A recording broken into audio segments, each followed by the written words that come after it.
Well, hello, everybody. Welcome to Economics with the Honorable David M. Walker. I'm your host, Nick Palavita, and today we're going to have a great panel, a great discussion dealing with the uh, wonderful U.S. dollar. So first of all, we're going to bring our panelist, the president of the Pod TV network, Kim Calhoun, has joined us for this great conversation about the U.S. dollar. And of course, you were moderating the show while I was bebopping through Europe last week. We're also bringing Mark We Lee, missed who you. is We missed you. yeah. Well, I'm back like a bad disease. No, Mark that's Lee a good point. is also producer at the Pod TV network, and who's going to be with us for a little while. We're bringing the Honorable David M. Walker, the former Comptroller General of the United States, who can shed some light on what's going on internationally with the U.S. dollar. So, David, we have Welcome the topic back, for the day. What? Welcome back. Yeah, it was good to go through Morocco and Spain, and the dollar was still strong there. I bought a lot of stuff over there. I have 2 boxes of DHL. I had another one coming from Morocco, so I can tell you the dollar's still strong. But when I was overseas, one of the big developments was the China getting together and basically pushing the yuan as the world reserve currency. So the question is, the United States and the U.S. dollar going to lose the world reserve currency status? What are your thoughts on that before we get to another even more important issue?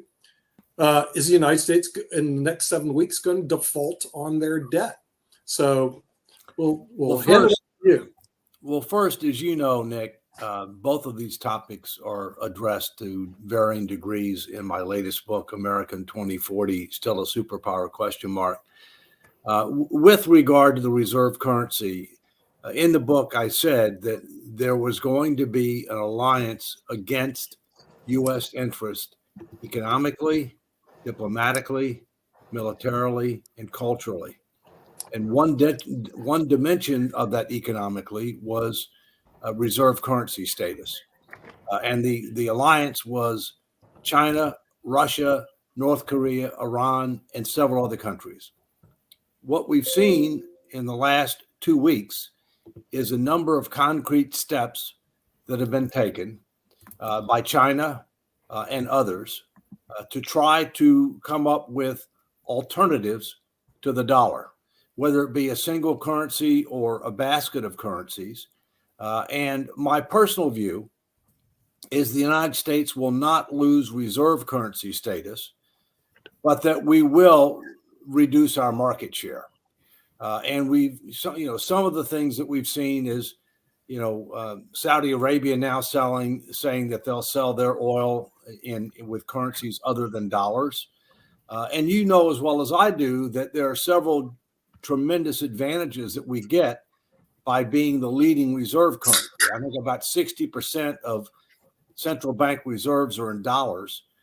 And the three main advantages is that we could borrow at a lower rate than otherwise would be the case.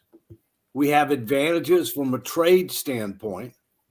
And thirdly, we have the ability to impose economic sanctions on nations and individuals based upon that status. But ironically, one of the reasons that people want to move away from the dollar is they don't like the idea that we can impose those economic sanctions.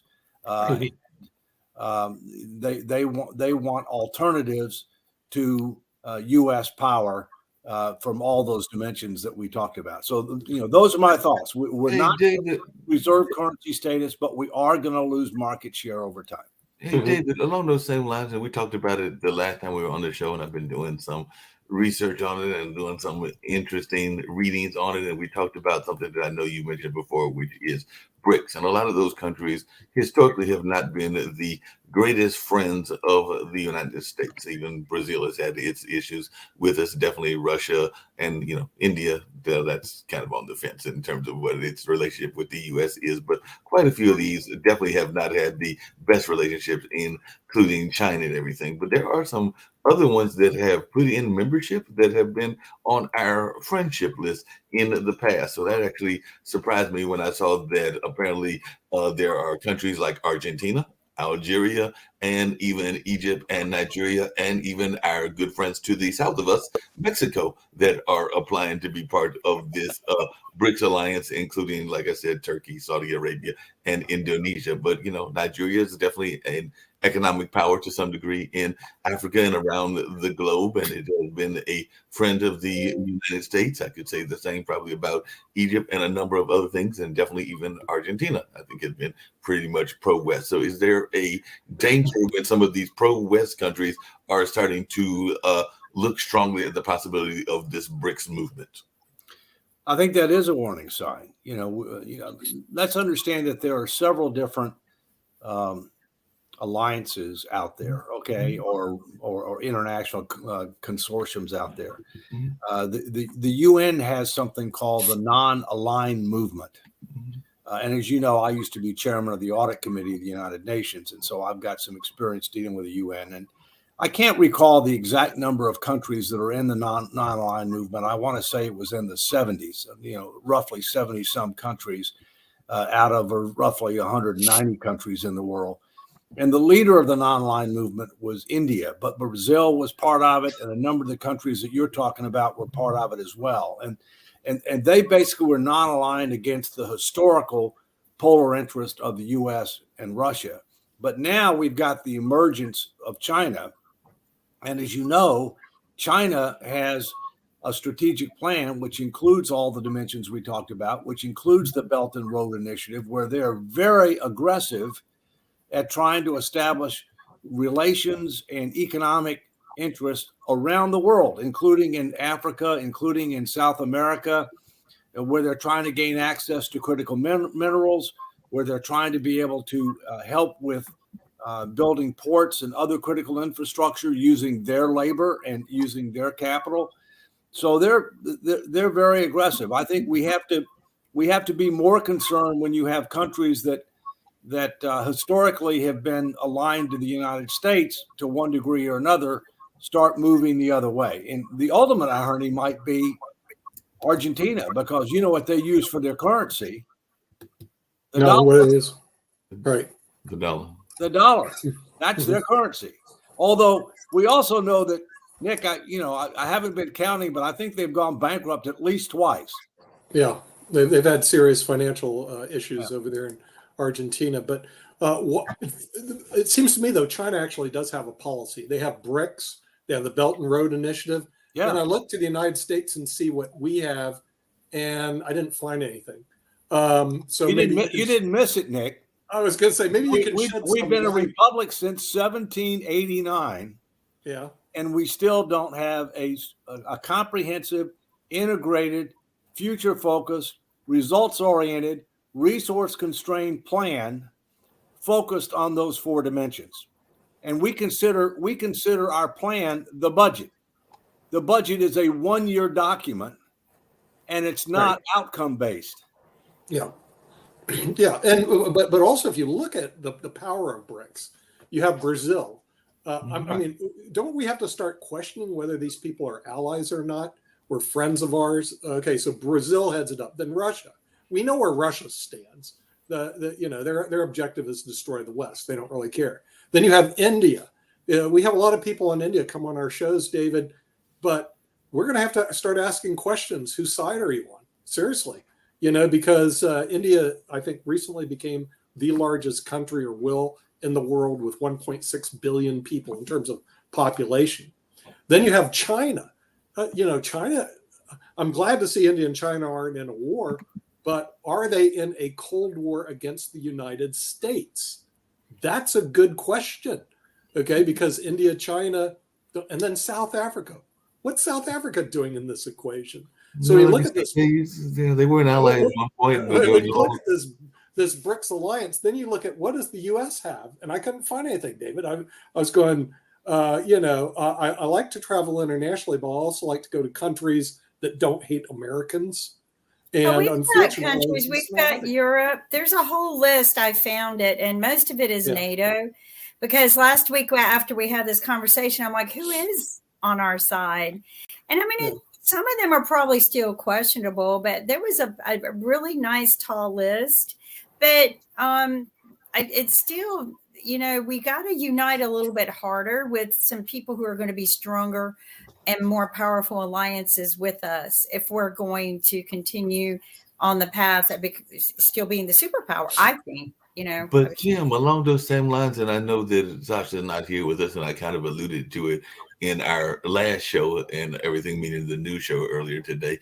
There has been some, we're still continue to give a lot of money in this war between Russia and Ukraine. Most of it, all of it, unless we're doing some money by proxy to the other side, but I would say the vast majority going to Ukraine. But there has now been some questions as to how much of that money is actually going to the battlefield. It kind of comes down to that same conversation that used to exist around farm aid and aid to other countries, and whether those supplies actually got to the people that needed it, or whether the elite were getting it, because there's been some even accusations about some of the elite within the Ukrainian government getting some of that money and stashing that money, and apparently some sizable amounts and all in that space. So Joe, we have some question, but we're doing been in that support some of the Ukrainians, because they are definitely probably be the battle, but we also got to have some accountability as to where the money is going. And I do understand that Zelensky at least recognized what was going on and did have some actions against some of the folks that he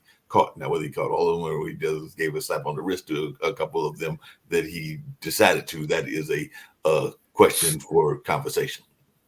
Yeah. Well, we're providing lots of different types of aid Right. in Ukraine, and we're doing way more than our fair share. Right. Okay, because the European countries have come to rely upon Uncle Sugar to be able to do a disproportionate share. Yeah, and our aid is not just military aid. Our aid is a large amount of economic assistance. In fact, I think the economic assistance is greater than the military assistance. One example is, pensions, helping them be able to pay pensions for their civil servants and their teachers and things of that nature, because needless to say, this war has had a serious adverse impact on their economy and their ability to be able to handle their normal obligations.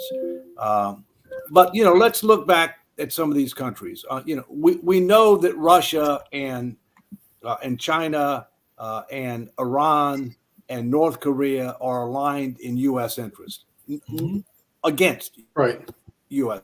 interests there, okay? But then you look at some of these other countries and you say, okay, well, India. Well, India's, India is trying to find its way, I think, okay? I mean, India is a democracy. India has had a border conflict with China before. I don't see India aligning with China, okay? India has may be looking to try to establish its own area of influence themselves. They clearly have the ability to do that. But India has also historically relied upon Russia for military equipment. And India is also, as well as China, buying oil from Russia, which is undercutting the sanctions that the Western nations have. In the case of South America arguably is one of the leading, if not the leading country in South America from a variety of different perspectives. Okay. And so Brazil is arguably the leading or one of the leading countries in South America. Obviously Mexico is the leading country in Central America, no question. We do have alliances. Okay. I mean, there is an association for Latin America countries, which the United States is part of. We have NATO, okay, which is a military alliance, defensive alliance. We have SATO, which is a military, Southeast Asia, which is a military defensive alliance in Southeast Asia, which includes countries like, Japan and Australia and Thailand, et cetera. And so we do, but we've been resting on our laurels for way too long. Speaking of resting on our laurels, we need to be much more. We need to be much more proactive, much more strategic, and we need to recognize that we need alliances more now than ever. Right. Yeah. Speaking of alliances, and I think it was maybe Lee with popping in, as well, and all in that space. As a matter of fact, he's there with us. But speaking of alliances, one of the things that I was curious about is some of these countries are also doing some interesting things on their own economic self-interest. Because one of the things that I was reading about was around Saudi Arabia, and they're having some interesting relationships that are going on that I just recently learned about. For one, and I come back to something that Kim said, I think it was on last week's show, about how we need to protect some of our own interests even here in the United States. But apparently Saudi Arabia had a 2021 mandate that said that foreign firms had to establish a local headquarters by the end of 2023, which is the year we're in now, or risk losing out on lucrative government contracts. And that's definitely been a conversation that's been going on there. Do we need something similar? And I know that the other thing that they're doing is apparently they're getting ready to try to get 500,000 women to come in from Ethiopia. So apparently they've got a relationship now with Ethiopia where they're going to bring these women to work as domestic workers. So I don't know that we need to get domestic workers coming to the United States, but do we need to have these rules about how people are coming in and whether they need to have an established presence in the way that Saudi Arabia is doing? I'm not sure. You know, I mean, that's an immigration question. I think what we're looking at, not so much immigration, Mark, is the United States going to strengthen our international alliances? Because at least this is the way I see it, David, but I go to Chinese websites. David, China wants to rule the world. I mean, and they've made it perfectly clear they want to knock the United States off and put the Chinese, as they say, rightfully so, in charge of the world government. The United States response is nothing. In other words, it's almost like we're ignoring a verbal and standard threat by the Chinese to basically create world dominance. And we're sitting there going, okay, go ahead. We're not going to do anything. And BRICS is just one part of what they're doing. I'll also give you this. So when I was in Morocco, like last week, what television programs do you get to watch? Do you get to watch ABC from the US? No. CBS? No. NBC? No. But you could watch CGTV. That's Chinese government television. China in English, by the way. So the thing is, the TV I got to watch in Spain and Morocco was Chinese media. Where was the US media companies? Well, They're not even there. Do you know who owns the largest movie chain in the United States? I have no idea. Who? China would not Chinese? surprise me. Yeah. But see, it's so important. That's part of their strategy. That's part of their strategy. I mean, is cultural influence. Yeah, cultural influence. Right. And they had all English-speaking people on the show. It looked like an American show. It was like if you ever saw RT called Russian Times. Yeah. It was all like American, but it was owned by Russia. Well, Yeah. China, to give you an idea of their influence, the first thing you do, as Goebbels knew and Hitler knew, is take over the media. Even Putin knew that. If you're going to start a war, first thing you do is shut down every media except them. China's not stupid. So what they're very smart. They're very smart. So they've got their own challenges. They've got bigger demographic challenges than we do, or whatever else. But all the more reason why I'm saying I think our highest degree of vulnerability is really within the next 5 to 10 years. Yeah. You know, and I would say within the next 5 years, especially for things like Taiwan, because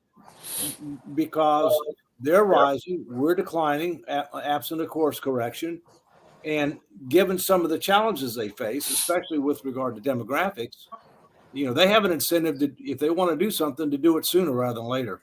But now, David, that kind of comes to the point I was making, and I know that Nick kind of dismissed it because part of it was around immigration and everything. But you used to work in the government, and particularly in the space of finances and all in that kind of lane in your work as the comptroller general and all in that kind of space. But is there any rules that are here in the United States that exist that say, which we see all over the country, including where Lee is in New York, that if a company wants to come to China and buy up this property, whether it's that movie theater that you're talking about, I can't think of the one that it is, but I did know that they were Chinese based and all of that, or whether they buy up half of California and half of Hollywood, that they have to give something back to the United States, much in the way that Saudi Arabia has created this rule that they have to do this or lose out on the government contracts in that part of the world. So do we have anything similar that stops this influx that is taking place. Well, no. I mean, what's happening now with regard to the property issue is the states are taking action because the states are sovereign entities, and they're taking actions to be able to prohibit certain entities that are deemed to be security or other risk, which would include companies that are owned by the PRC, to be able to purchase property. And the two things that they're most concerned about is agricultural property and property that is close to key military and other government installations. But again, this is another example of the Chinese are very strategic. Okay. Yeah. They've been doing this for several years. We're just now waking up to this, right? And so they're going to try to stop it, but that doesn't mean they can unwind what's already happened. All right. I mean, I haven't had any discussion about that, but at some point, Nick, we probably ought to pivot, if you want my input on it, to the debt ceiling. And then y'all can continue the conversation with regard to these other issues, because I can't stay the full hour. You're muted, Nick. You're muted. The debt ceiling to me is very important, especially if the United States makes a big blunder on the chessboard and defaults. Okay. And now there's this brinkmanship going on again, once again, with the debt ceiling. So what are your thoughts on that? McCarthy apparently said no give to this, and Joe Biden goes no give to that. Hey, you know, between both of them, they could destroy the U.S. economy, and then China doesn't have to do anything. You know, they just let the U.S. implode because of their own stupidity. What are your thoughts? Well, but that's part of China's strategy. Yeah. China doesn't ever plan to attack the United States. I mean, they don't be an idiot to the United States. I mean, right. You know, but they're planning for us to implode from within. Okay. Right. And all right. So let's talk about what the debt ceiling is and isn't. And then we can talk about what may happen. You know, the debt ceiling is statutory. There's nothing in the Constitution at the present time that limits Congress fiscally. Congress has the power of the purse. The president proposes budget. The Congress disposes of budget and appropriations. But there are no limits on the amount of debt, and there are no limits on, you know, on fiscal constraint. The debt ceiling is a statutory limit. It's something that Congress created back during World War I, because before World War I, we never had debt to GDP over 40%, but this was supposed to be the war that was going to end all wars. And Congress used to approve every issuance of new debt.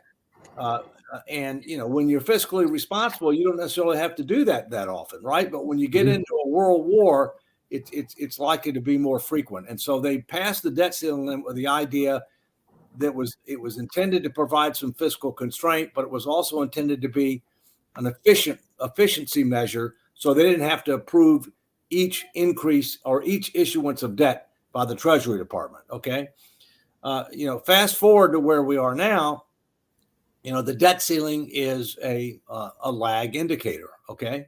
Because the Congress ends up passing budgets and appropriations bills that by definition carry the force of law and tell you that we're going to need to increase the debt limit because they've already authorized spending well in excess of anticipated revenues, right? And there's nothing to constrain it. Now, here's what's important to understand. There's a lot of disinformation and misinformation about the debt ceiling, all right? First, there's only one thing in the Constitution of the United States, financial item, that's guaranteed by the Constitution, and that is debt and accrued interest to the United States. By that, I mean Treasury securities. Treasury securities and accrued interest. Those are guaranteed by the 14th Amendment of the Constitution. We will not default on that, okay? We can't default on that. Secondly, a lot of people try to say, well, you know, if we hit the debt ceiling, then we're not going to be able to pay Social Security and Medicare benefits.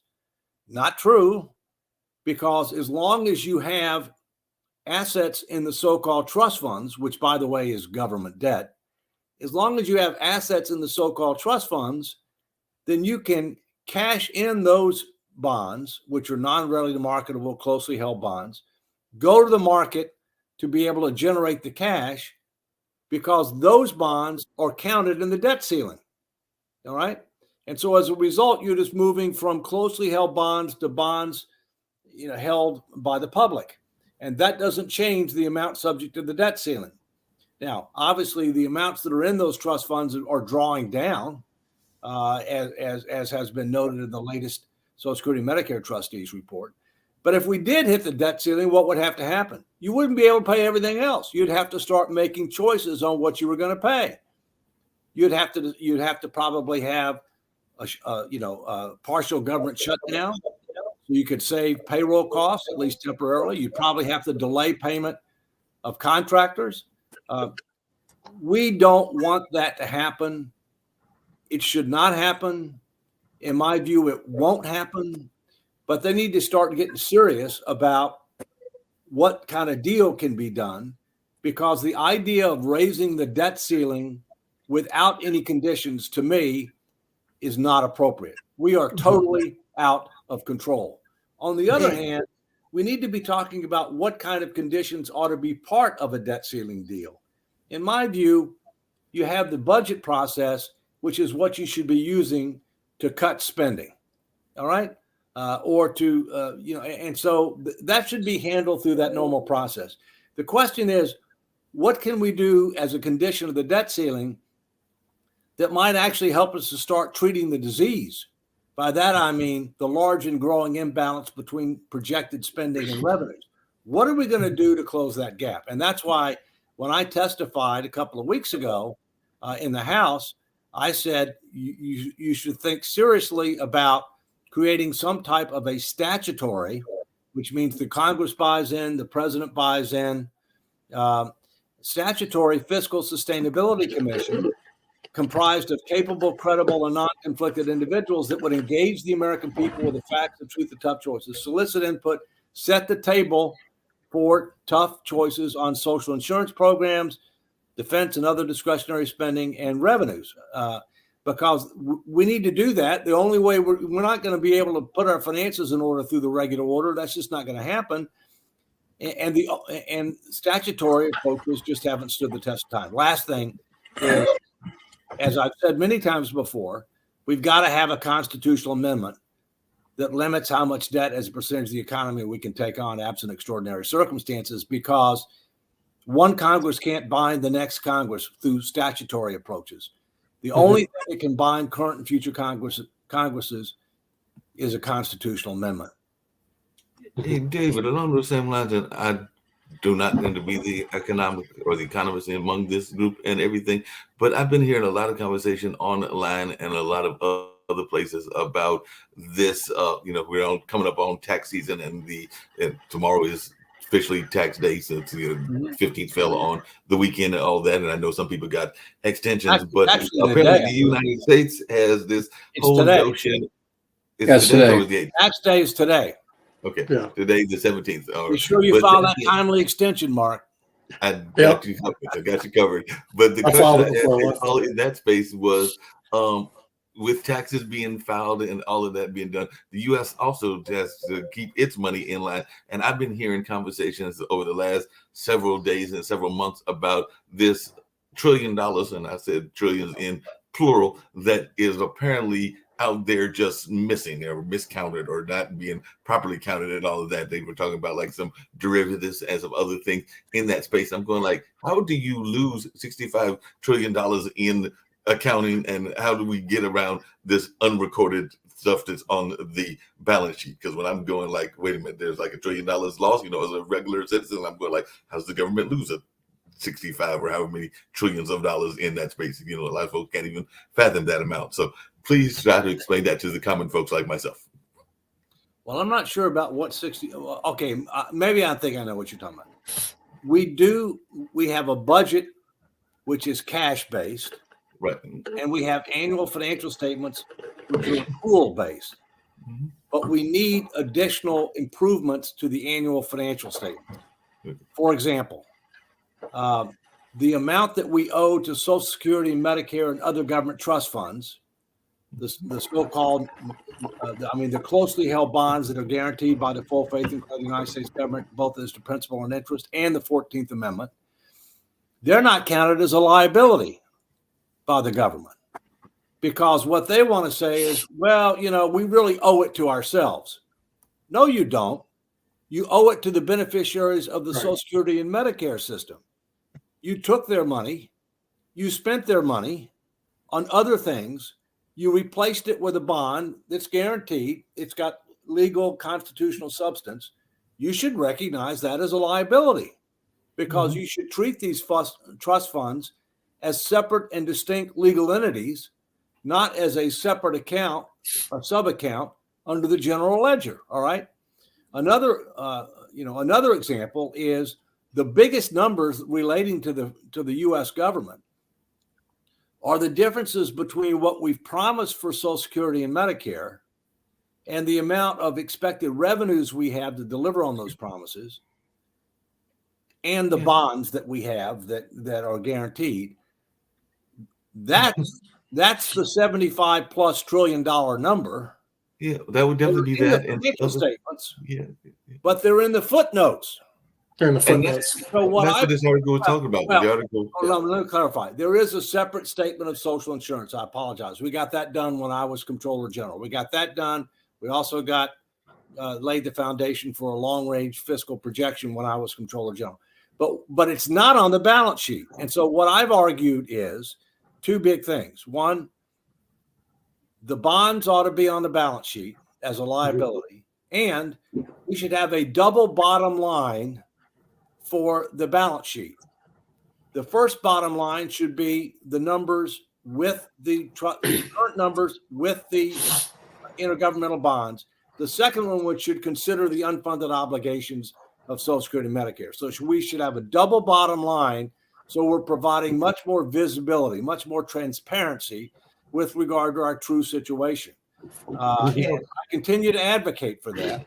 No, he's definitely doing a great job of advocating. I loved the testimony and everything. But just to go in what you're saying, part of it is the stuff that's in the United States, but apparently it's also some of our relationship, to come back to our first part of the conversation, with the foreign governments. Because when I was reading this article in Bloomberg, and I'll say where the article came from and everything, it was given, and you'll love this, Nick, they gave the example of a pension fund, because they said, consider a Dutch pension fund buying assets in the U.S. as part of the transaction. It will often use a foreign currency swap to exchange euros for dollars. Then when it's closed out, the fund will repay dollars and receive euros. But for the length of the trade, the payment obligation is recorded as off balance sheets, which the BIS is calling a blind spot in the financial system. So I think you can play games. That's not government finances, okay? That's private sector finances. But go ahead. Yeah. Well, also, David, you can play games all you want in the area of pensions. Like France, when I was overseas, they went on strike because they moved the normal retirement age in their pensions, which is basically our Social Security, from the age of 60 to 64, which is still 2 years less than our normal retirement age, which is 66 and 2/3, continually moving up. Okay, what created was strikes. I didn't know if I was going to get home because I was going through Paris, and they closed down Charles de Gaulle, strikes, garbage on the streets. People just went crazy. But we have a real problem here because the pension, our Social Security, is not in good shape. And what are we going to do? Wait until it goes bust and then do the fix next decade? Here's the deal on that. I don't get it. Here's the deal on that.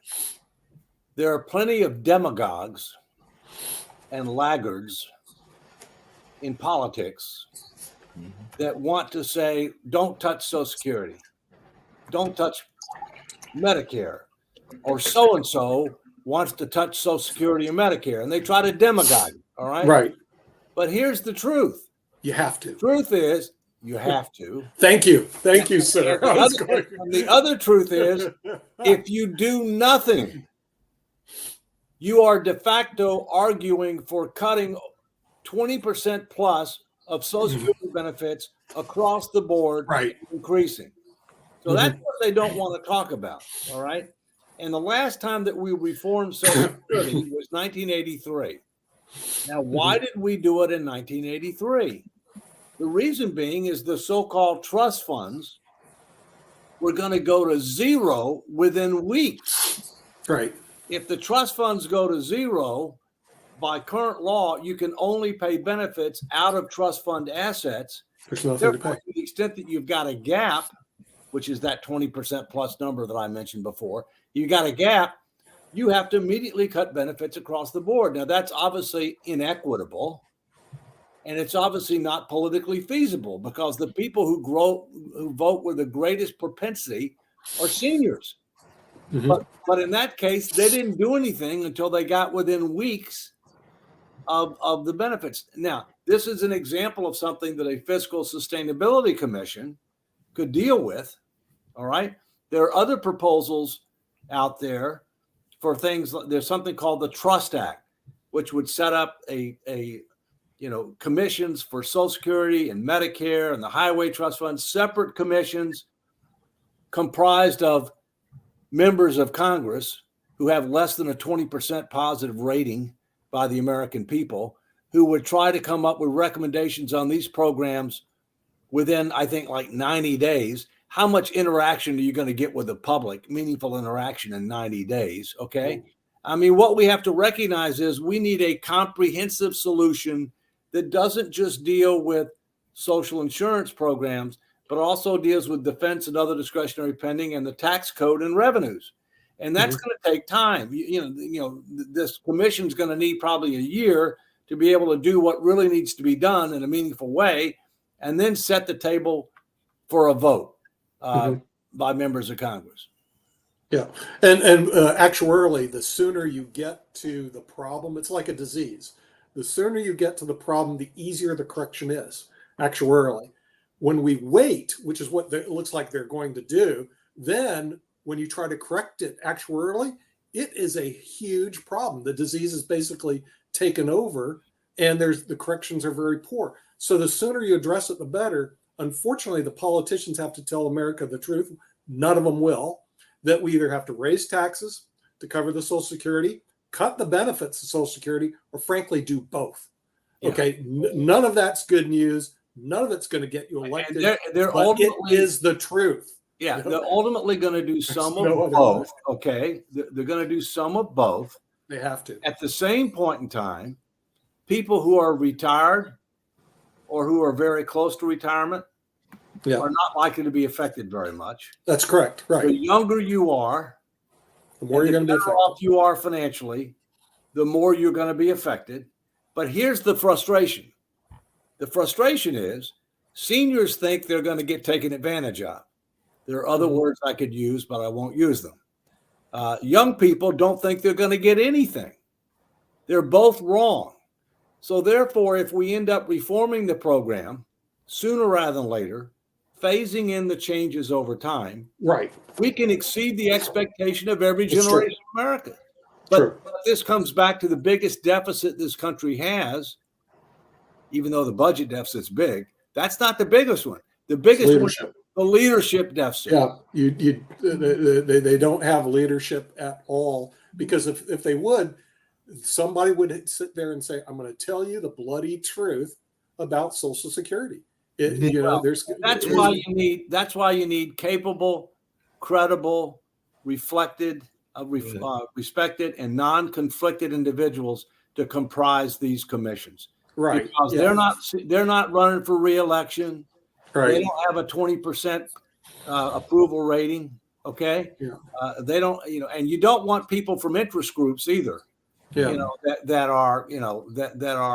That have a vested interest in the defense establishment or Social Security or Medicare. You don't want that either. And also, there was a recent article I pulled from Imprints, which was a pretty good rag, dealing with America's broken healthcare systems. And one thing they said is that in the United States, we overspend relative to other countries $2.3 trillion a year in health benefits. Okay. I think Social Security is easier to solve as soon as somebody's. It's much easier. Healthcare much easier to solve. 2.5 times greater. 2.5 times greater. Right. You have plenty of time. Just for Medicare. Right. Medicare is a different story. But if you look at this article, and he ran the math, it was a doctor, professor. he ran the math and said America overspends on healthcare, 2.3 trillion a year. Okay. Somewhere along the lines, we need to get a grasp on our healthcare system as well. Well, we ought to have a separate show on that, because at least one show on that. I'm gonna need to get. I know going. you got to get ready to go, Dave. Right. But quick question for you, and I know you get ready to bounce. But how much do the congressmen get in terms of healthcare? Don't they get some sort of discount in their healthcare? Oh, the Congress is their employer. They get health care just like any employee gets. So they get discount. They also get retiree health care. They get retiree health care if they work a certain amount of time. I mean, no, that's what I thought. And the other thing I was going to ask is they probably also get a pay raise on a regular basis. And I'm wondering, when are we going to see a freeze on that pay raise, kind of coming to Nick's point around leadership? Because every time I turn around. Keep in mind the 27th Amendment, which is the latest amendment, which took over 200 years to ratify, okay, which says that one Congress can't raise their own pay. If they want to raise the pay, it can't be effective until the next Congress, so that they can be held accountable through an election cycle. There is discussion. There are proposals to raise congressional pay because they don't like inflation, although they caused it. All right. So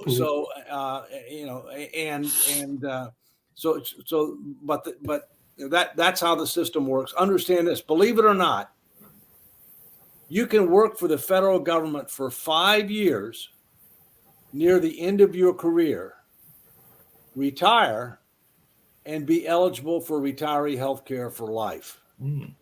Now, beat that. I don't know any company that would do that. No companies. Nobody. I mean, nobody does that. Yeah. All right. Well, I got to get going, and you guys continue. And Take care. Appreciate it. Welcome back, Nick. Good to see everybody. Yeah. Have a good week, Dave. All the best. Hey, all right. You too. Bye-bye. Take care. Hey, Nick, can we get a health care program like that from when we retire? Take care, buddy. No. You better hope to get on Medicare. I mean, You just have to find someone to pay for it. Medicare like a taxpayer. Medicare is your only hope. Medicare sucks. You still have to pay a lot of money for it. And then you got to get A, B, or C. Then you have to hire a consultant to tell you whether you need it's better than Nick, hold on. Nick and Kim, hold on a second. Y'all are both missing the point here. I've just figured it out. Lee will enjoy this and everything. I have figured it out. So officially, this is what's going to happen. I want y'all to listen to me very carefully. And I think Lee will like my prediction. But in the year, I can't give him the next one because that's too soon and everything. But in the year 2028, Lee Newton Rhodes will become president of the United States. That will be what is going to happen. Lee Newton Rhodes I'll buy into that. The United States, and he is going to make Pod TV the official television station of the United States, in which we will have free healthcare and all of that space. That's on my list, Mark. And get rid of all the other press. We'll have federal health care, and he can appoint David to run the budget. So we should get Pod TV in airports too. Get rid of CNN and get Pod TV in the airports. There you go. It doesn't make any difference until you get the cost under control. See, it doesn't matter if you use a Medicare system, a federal system, like this article pointed out quite correctly, I think. The United States, we overspend $2.3 trillion a year on our healthcare system. So, but more than any other country. You're not looking at the overall cost. Healthcare premiums cost about $7,000 a year. Then you have to pay a deductible, which runs around $7,000, and then you have to an out of pocket, which runs say $12,000, and then on top of that, then you can pay your you've got the medical expense. Right. So you forgot to include the reason why it costs so much is the impact of our insurance companies. Yeah, but the insurance companies have no incentive to keep the cost down, because what they do is they charge the fee to everybody plus a 25% markup, and there's no incentive to keep it down. So whatever they have to pay out. So the doctors are not getting paid. The The doctors aren't getting paid. In fact, we have such a shortage on medical doctors right now because the system is all screwed up that in 10 years, it's not going to matter. We'll be going to China to get our health care. Well, you can go Well, because overseas. they don't have a It'll be student AI debt covered, like right? our doctors do. So, Yeah, well, There you you go overseas to get your health care because it's more efficient right. than that. But also, I did find something else interesting: buying drugs overseas. In Spain, you think you can get Mucinex and you can get no, you can't get any drugs in Spain. They tighten them all down. You have to go see a doctor to get to get a cough medicine. Seriously, in Morocco, they give it away. So Yeah. if you get sick, you need to go to Morocco. If otherwise in Spain you got to go see a doctor. You're When not I- even getting cough. When I was in France, I got really sick, and my friends took me. But some of the pharmacists are physicians, Yeah. and you can share with them your problem, and they'll analyze you and then give you the medication.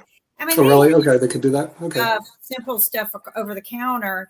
But when you need something a little more, but one of the things I've found very wonderful is their medical care is almost free. Like, Yeah. Right. it's, Right. Almost Well, free in a lot of countries. and their costs are so much less than ours. And see that's a big issue. and they that- saw me that day. I didn't have to wait. Yeah, No, that the U.S. needs to Get their crap grasp- together. Yeah, they need to get their act together because But speaking of getting their crap together, Nick, and this goes for you, Nick Kim, said as well. act. I know I get to the back. Oh, you. But this is a question for everybody because it was actually on one of those social media apps that I was on, and they were talking about this. But I've not been overseas in a minute. One of the observations that was made, and these were folks from the UK, was they felt that the relationship of like the consumer to the workers and everything, or to the shoppers, was a lot better over there than it is here. So, what was your reaction there? Because they were talking about how you see all these arguments going on in stores in the United States between the consumer and the store, but you didn't see as much of that overseas. They were actually talking to an incident that happened somewhere recently where somebody complained about Tarjay, and then there was a whole funkin' write up in Instagram and other places about that person saying that was their version of getting reparations and all in that space. But my question is, are there more nicer relationships between the consumer and the store owners in the parts of the world that you traveled to, or did you see the same kind of mess that we get here in the United States?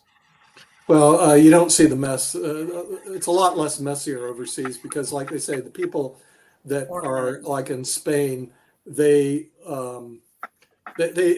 don't live to work; they work to live.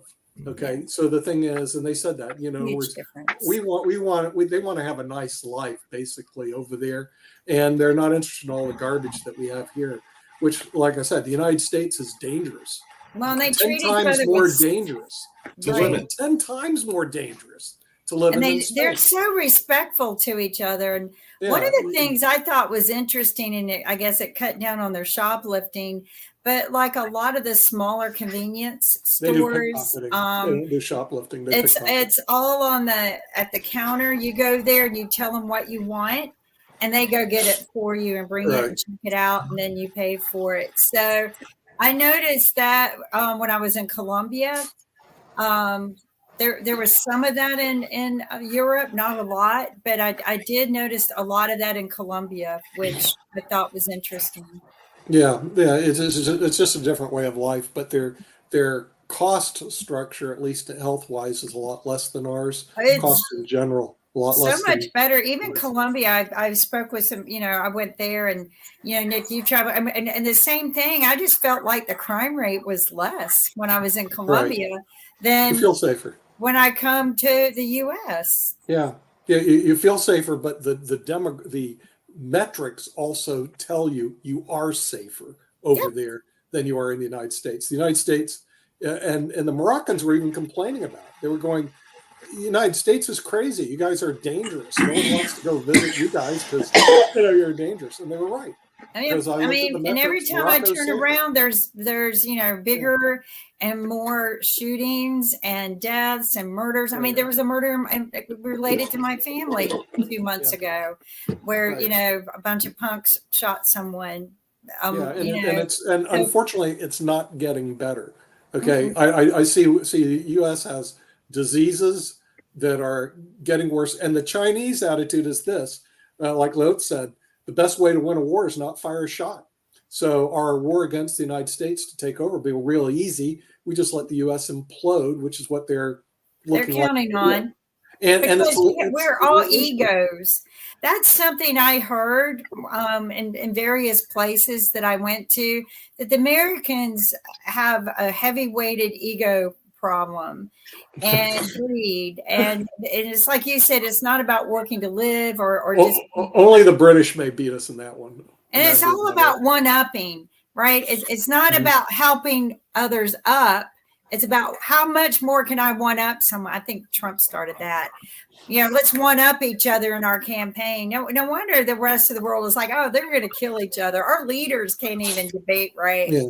But it's always one up, and it's being rude. We're always rude now. I feel like our whole country became what everyone accused New York of being, which actually I find New York slightly friendly. It's friendlier than, you're right, more than people think. Yeah. So, yeah. I mean, I think we have a wrong view of our own self, and we need to look in the mirror a little bit better, because we are going to implode. And unfortunately, our politicians are horrible. I agree with David. Okay, if your best leaders that are going to be running the country are Biden and Trump, you have a real problem. Yeah, we're in a pathetic situation. You're in a pathetic situation. There's got to be somebody. No, it's the people, Nick. This is how stupid this country's become. It's not them. They don't. It's the people. It's the people who elect them or primarily put them there. It's the people have become brainless. I partially agree with you, but then I disagree with you, because the people don't get to elect who they want, because they only get to elect from a pool of candidates that the establishment brings us. Well, true. That's very true. But we should have a voice, and we don't raise it, but we should say we don't like it. Yeah. I don't like when the primary comes to North Carolina, there's nobody left worth voting for. They weed them out before they get here. Show me one good leader. Listen to the Democrats whine about the state of the country when they're the ones that have made it this way over the last 3-4 years. No, I beg the difference been like this for 20 years. In fairness, Dan, it's not restricted to the Democrats. You can't destroy a country. I know. I just thought I'd make it's like spilling milk, Dan. I'm sorry, but when termites start eating your house and it falls, it didn't happen overnight. It took years to get there. So, I mean, these termites, our leaders are termites, and they're eating away at our country, and we're going to fall. We're going to fall.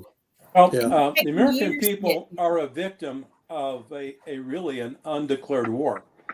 That's true. And the undeclared war is between the globalists and those who want to preserve traditional liberty and freedom in the United States. Well, it's actually between the left and the right, if you ask me. But see, there are people on the right, supposedly, that are globalists, and there are people on the left that are not.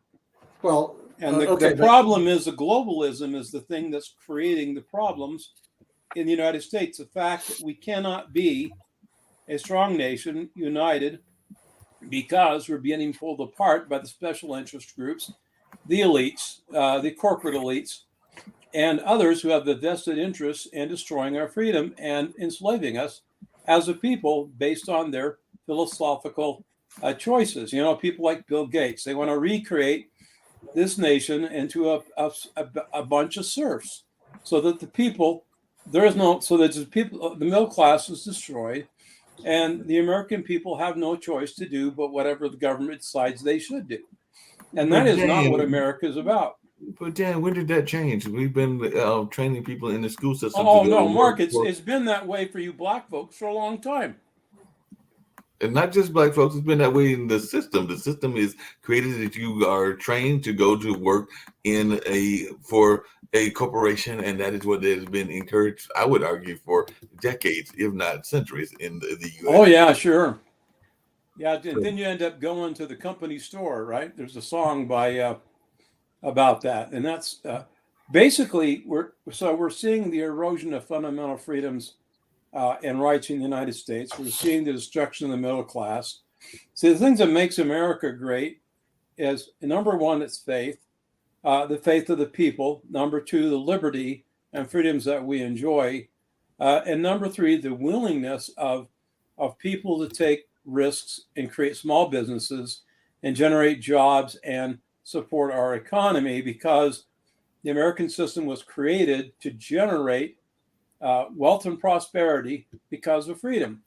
No, Now- and along those same lines, and I know we're going to wrap up, but one of the things I'm going to bring up, and Lee may have some thoughts about this since he's in the New York, New Jersey area, but there are constant conversations around workers' rights, because I know there have even been some things around different workers' organizations here in North Carolina, but also severance rules. And some of these came up because of the pandemic. But apparently over there in the fine state of New Jersey, and the rule just went into effect last Monday, they have a new law that says that severance pay is pretty much mandatory. So that's something that they just added to New Jersey. So is this something we're going to see spread around the country, where there will be mandatory severance pay? Which is We're going to have to see that next week because we're at the hour, but we'll see No you problem.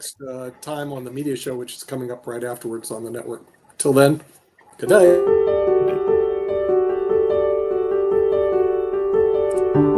See you later.